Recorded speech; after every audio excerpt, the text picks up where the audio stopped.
Paris, thank you for that live report. Turning now to an attempted breaking and entering case in Longmeadow. The Springfield man accused of trying to break into a house was arraigned in Springfield District Court this afternoon. And that's where we find Western Mass News reporter Glenn Kittle, who joins us live with the latest on that. Glenn? Chris, Raul Rosario faced a judge here today after he was arrested last night for the attempted break-in of a Longmeadow home.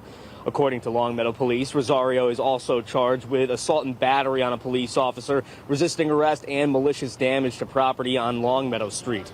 Rosario was captured just a mile away from the house after the victims were able to provide videos and pictures of the suspect to help police identify him. Police say Rosario attempted to run from police but was soon captured.